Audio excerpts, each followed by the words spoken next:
Bonjour à tous et bienvenue dans cette nouvelle vidéo review. Et aujourd'hui, comme vous le voyez à cette belle boîte, je vous présente le Detonix 45 Stainless Silver de chez Tokyo Marui. Alors c'est une réplique qui m'a été prêtée par Gearbox Custom Airsoft, Vince, donc merci à lui. Et donc je vais vous présenter ce petit 1911 compact. Alors la boîte est quand même plutôt sympa parce qu'on a une belle photo de la réplique, une belle illustration en tout cas. Le nom en blanc, et puis quelques petites specs avec le logo, gaz blowback, etc. On voit que c'est le numéro 80 des GBB Tokyo Marui. À l'intérieur, c'est comme ceci. Hop, la pochette avec le manuel. Alors je vais pas l'ouvrir parce que Vince ne l'a pas ouvert. Un peu comme lui est très méticuleux sur sa collection, on va pas le faire. Et je respecte totalement ce choix. Donc on a le manuel et les quelques papiers pour la sécurité et la garantie ainsi que la tige de nettoyage et borrage. Ici on a un rappel d'utilisation des sécurités en français. Et donc l'intérieur de la boîte se comporte comme ceci. Nous avons la boîte d'accessoires, le petit chargeur et la réplique. Alors la boîte d'accessoires je vais pas l'ouvrir non plus parce que Vince ne l'a pas fait. Bon la boîte d'accessoires elle est très sympa vous voyez. À l'intérieur ça va contenir l'échantillon de billes, les followers de tir à vide. On a le petit chargeur métal du Detonix 45 en version un petit peu silver chromé là. Et bien sûr la réplique. Et voici donc la réplique du jour, le Detonix 45 Stainless de chez Tokyo Marui. Un petit 1911 très compact qui tient dans une main, tout simplement, voilà. Et bien écoutez, on va le poser là et on va parler de l'arme réelle pour commencer. Detonix est une entreprise américaine de fabrication d'armes à feu fondée vers 1976, qui a existé sous plusieurs propriétaires et variantes de ce nom. Detonix est surtout connu pour sa conception innovante de pistolets compacts à chargement automatique, tels que le Pocket 9 et le Combat Master de style 1911. La conception du pistolet Detonix 45 n'est pas simplement la version mini du Colt 1911. Sa conception interne a été remaniée de manière à améliorer sa manipulation et son utilité. Malgré sa petite taille, il est chambré en calibre 45. Son canon est conçu pour fournir une puissance de feu comme le célèbre 1911, mais avec la possibilité de le masquer plus facilement lors du transport. Le modèle a été apprécié par les forces de l'ordre, la sécurité et la protection en raison de sa taille compacte et surtout de sa fiabilité. Même si sa conception a commencé en 1960, la production a seulement démarré en 1976. Et au fil du temps, les droits de production ont été transférés à plusieurs entreprises. Tokyo Marui est le fabricant le plus emblématique du monde de l'airsoft depuis des décennies. La marque a pour habitude de proposer des répliques d'airsoft à la finition très soignée et au fonctionnement très fiable. On retrouve ici une réplique airsoft GBB du 1911 Detonix 45, disposant d'un format ultra compact très facile à manier. Il est ici en version stainless, vendu avec un chargeur court 1911 18 billes. Comme toujours, la réplique dispose d'une excellente portée de tir et ce malgré sa petite taille. Bref, digne du fabricant japonais. Voilà pour l'arme et la réplique. Comme je vous l'ai dit tout à l'heure, je vais pas vous présenter le manuel parce qu'il n'est pas ouvert, je tiens à respecter ce choix. De toute façon, sur cette chaîne, vous avez bien vu comment je vous présente les manuels. Ils sont traduits uniquement en japonais, mais super bien expliqués avec des schémas. Bref, si vous achetez une réplique Marui, regardez vraiment le manuel, c'est très important. Ça vous montrera tout ce qu'il y a à savoir sur la réplique. Surtout si vous débutez l'airsoft avec du Tokyo Marui, c'est très intéressant. Comment est-ce qu'elle fonctionne cette réplique? Eh bien, c'est un GBB standard. Donc, ce sont des répliques qui fonctionnent à gaz. On va aller mettre du gaz dans le chargeur avec des billes. On a un montir et à chaque tir, on a le mode semi-automatique. On n'a pas besoin de réarmer manuellement. Ça reproduit l'effet d'un vrai pistolet. C'est très sympa. Il y a un petit recul à chaque tir. Ça se désigne donc sous le nom GBB pour gaz blowback. Tapez donc GBB Airsoft sur Google et vous trouverez plein de choses. Regardons cette réplique de près parce qu'elle dispose de quelques marquages sympathiques. Sur le flanc gauche de la réplique, sur la glissière, vous remarquerez qu'on a un Detonix 45 gravé. Ça c'est très bien. Voilà, on passe du côté droit. Detonix 45 Tokyo Marui Made in Japan. Rien au-dessus de la chambre. Rien à l'arrière de la réplique. Il n'y en a pas beaucoup des marquages, Bon, ils ont reproduit les marquages, à peu près les mêmes marquages que le vrai. Sur le chargeur, on a Tokyo Marui Made in Japan. Bon, il n'y a pas beaucoup de marquages, mais il me semble que le vrai Detonix 45 n'en a pas énormément non plus. Voilà pour les seuls marquages de cette réplique. Au niveau des contrôles, eh bien, c'est un genre 1911, mais en plus petit, comme vous voyez. On va commencer par ce qui est la sécurité.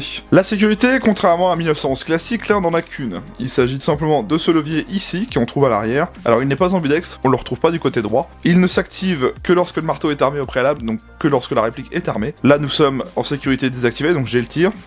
Voilà. Et là, si je remonte le levier, ça bloquera le système de tir. Vous voyez, je ne pourrai rien faire. Le Mag Catch est comme sur un 1911, ici, du côté gauche. Donc on appuie dessus et le chargeur sort tout seul.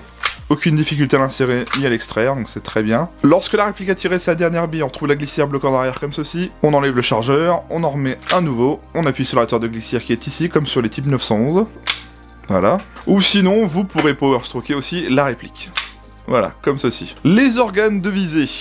On a deux crans de mire qui viennent s'aligner avec un guidon sans point blanc. Voilà, ça donne quelque chose comme ceci. On a des stries de préhension à l'arrière de la glissière, de chaque côté, ici et ici. Parfait pour bien prendre en main la glissière, voilà. Pas de rail et Picatinny sous la frame. Pas de canon fileté non plus. voilà, donc ça c'est bon à savoir si vous voulez éventuellement y mettre un silencieux, vous pourrez pas. On n'a pas non plus d'attache dragon à l'arrière de la poignée pour l'attacher à une dragon. Et puis bah voilà, hein, pour tout ce qui est des contrôles, on a fait le tour, c'est très rapide. Hein. Ça reste typiquement un 1911, mais ultra compact. Pour le démontage et l'entretien, alors ça va se faire comme un 1911 classique, on enlève le chargeur. Donc vous remarquez que sur la glissière, on a le cran de l'arrêteur de glissière et la petite demi-lune. De l'autre côté, vous avez ce petit teuteux. Et bien on aligne la demi-lune avec l'arrêteur de glissière comme ceci. On va appuyer sur le teuteux. L'arrêteur de glissière dépasse. Une fois arrivé, on pourra le sortir, voilà. Et là, on pourra tirer toute la glissière vers l'avant. Et on aura démonté la réplique en deux. Voici donc la frame. Voilà. Et la glissière, type 1911, Tokyo Marui. Pour démonter entièrement la glissière, c'est pas compliqué. On va retirer le ressort récupérateur. On ressort tout le parti canon vers l'avant. Et voilà, on a démonté la glissière. Donc là, on a bien le nozzle, donc à bien lubrifier. Surtout si on a la réplique la première fois, donc important, lubrifier bien le nozzle. Looter barrel avec le canon interne. Et le bloc up à l'intérieur, voilà, on voit le bourrelet. Donc ça, c'était le démontage standard. Pour remonter, on fait dans le sens inverse. Vous voyez, c'est vraiment du 1911, tout ce qui est de plus classique. Le réglage hop-up, il va se faire glissière ouverte, comme sur des 1911 Marui classiques. La molette, je sais pas si on va bien la voir, mais en gros, elle est cachée ici. On la voit là, avec les petites parties crantées, accessible à ce niveau-là, donc glissière démontée uniquement. J'ai beau le répéter à chaque fois, de toute façon, à ce jour, on n'a toujours pas trouvé mieux pour régler les 1911, hein, que ça soit chez n'importe quel fabricant qui copie le système Marui, donc bon. Le réglage hop-up est ici en tout cas. On va y mettre un petit peu de gaz, voir comment il se comporte quand même. Je le répète, les répliques Tokyo Marui, elles sont en plastique, alors mettez pas du gaz trop puissant. Maximum 115 PSI, et encore, je trouve que 115, ça me paraît un peu gros. Pas de bille dans son chargeur, je mets le chargeur dans la réplique, j'arme, et je maintiens l'arrêtoir, et nous on va regarder la queue de détente. Bon, alors on a un très petit débattement, vous voyez, un tout petit jeu comme ça. Là j'ai le point dur, très prononcé, et après j'ai le tir. C'est ça. Oh, le kick est sympa. Très prononcé, hein, ce point dur là. Et par contre le cycle est très rapide, c'est... Alors le trigger reset il est vraiment au même point que la résistance. Là, il est plutôt court parce que je trouve qu'on peut quand même... Bon, pour le coup l'arrêteur de glissière fonctionne.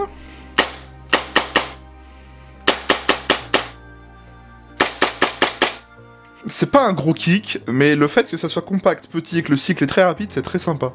J'aime beaucoup.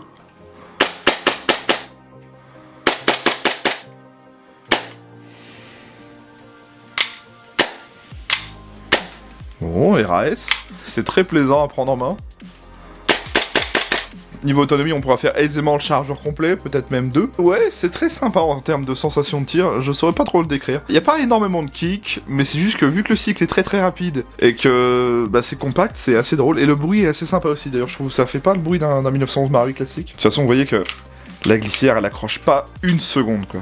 Très fluide au niveau du cycle, comme tous les 1911 Marui, j'ai envie de vous dire. Et bien, voilà pour ce test de tir à vide, en tout cas c'était très sympa. Au niveau finition et matériaux, alors comme je le dis à chaque fois, les répliques Tokyo Marui sont faites uniquement en plastique, et quelques parties métal. Pourquoi? Parce que c'est la législation japonaise qui le veut, au Japon ils n'ont pas le droit d'avoir de répliques de poing en métal. Alors me demandez pas pourquoi les répliques de poing ont cette loi et pas les répliques longues. Ça a beau être du plastique, mais ça reste quand même super bien fini, je trouve que Marui il a quand même un aspect proche du métal avec leur plastique, c'est quand même très sympa. On a la glissière, la frame, donc les plaquettes de poignée évidemment. Sinon pour tout le reste, eh bien on a du métal.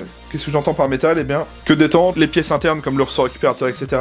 Les leviers de sécurité et d'arrêteur de glissière, le chargeur, le Mac Catch, le marteau à l'arrière de la réplique. Et sinon pour tout le reste, c'est du plastique. Mais ça reste quand même très sympa parce que même si c'est petit en termes de poids, on ressent quand même quelque chose dans la main. Je vous dirai le poids exact après dans les caractéristiques. Puis même en termes de finition, franchement quand on le regarde comme ça, on n'a pas l'impression que c'est un plastoc quoi. Surtout en version stainless, je trouve que ça fait un peu comme les Ertigun Marui. Ça fait pas du tout plastoc. Quand on la regarde comme ça, on se dit ouais, c'est quand même plutôt bien fini. Puis bon bah il y a les petits marquages très sympas. Il y a pas de jeu dans la glissière, c'est très clean. Le chargeur ne bouge pas d'un poil. Bah comme d'hab quoi, c'est de la finition Marui. Si vous avez l'occasion de prendre une réplique Marui dans la main, faites-le parce que je vous encourage vraiment à le faire pour découvrir parce que bah vous vous rendrez compte qu'au final ça fait pas jouer quoi. Bon, comme d'habitude encore une belle finition de la part du fabricant japonais. Je vais vous parler des specs techniques de la réplique. Alors c'est une réplique de calibre 6 mm à propulsion gaz, disposant des modes de tir sécurité et semi-automatique uniquement. Elle est annoncée par le fabricant à 0,56 joules, soit 200 145 fps. Il s'agit du modèle Datonix 45 Stainless, elle fait une longueur de 165 mm, elle pèse 636 grammes, elle dispose bien du hop-up réglable, elle est fabriquée entièrement en ABS et métal, elle dispose bien du système blowback, elle ne dispose pas de rail tactique Picatinny d'origine, son chargeur est en métal et peut contenir 18 billes, elle est de couleur argent et c'est fabriqué par Tokyo Marui. On a fait le tour de la réplique, on va aller au test chronie et au test de tir, et je vous retrouve juste après.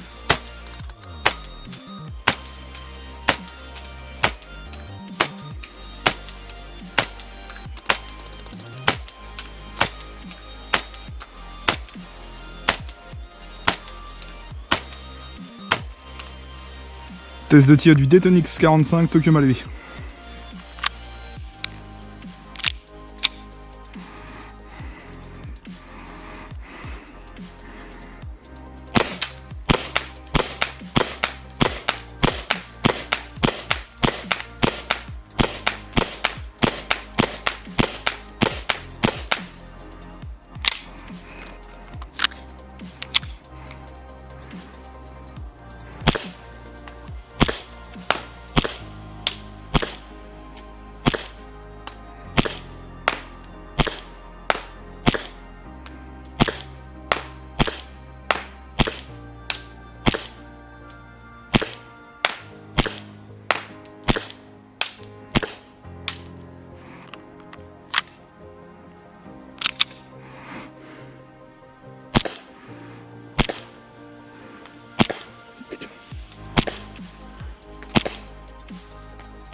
Faut dire aussi que là où je tourne la vidéo, il fait actuellement... Attendez, je regarde.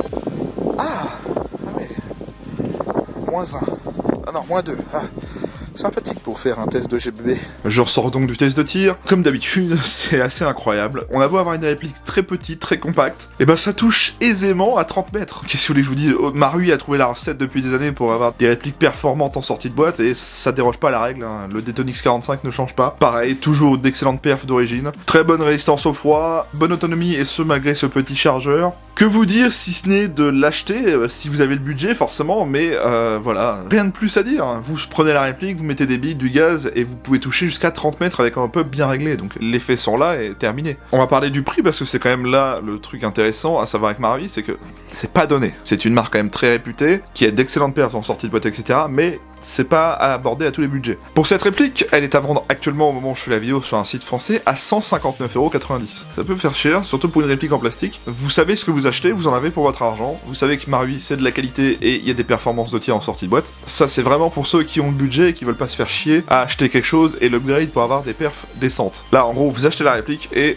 voilà, vous jouez aisément avec. C'est pour ça qu'à jour je n'ai que des PA en Tokyo Marui pour mon utilisation personnelle. Moi j'ai fait l'impasse du métal, on a quand même des bonnes perfs pour jouer aisément sans se prendre la tête. Si vous avez le budget, foncez clairement. Si vous aimez le Datonix 45, foncez clairement. Il est vraiment top. Je remercie encore une fois Vince de Gearbox Custom Airsoft qui m'a prêté la réplique pour vous en faire la vidéo. Je vous mets le lien de sa chaîne YouTube et de sa page Facebook en description. Ça vous permet d'aller voir ce que fait Vince.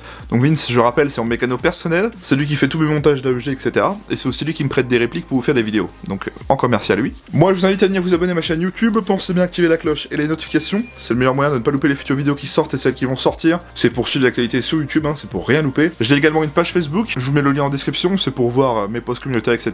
Donc les petites annonces, les trucs que je partage sur les réseaux, c'est vraiment pour me suivre en dehors de YouTube. Vous pouvez mettre un pouce bleu à cette vidéo, ça me permet de voir si le contenu vous a plu ou non, si la réplique que je vous ai présentée vous a plu, dites-moi si vous la possédez, dites-moi si vous avez des répliques de Marui, si vous en êtes content. De toute façon, je pense que oui, parce que bon, Marui est quand même une marque assez réputée. J'ai également Instagram, pour ceux qui veulent venir me voir sur Insta, pour voir mes stories quand je joue à l'Airsoft le dimanche, etc. Un contenu bonus, on va dire.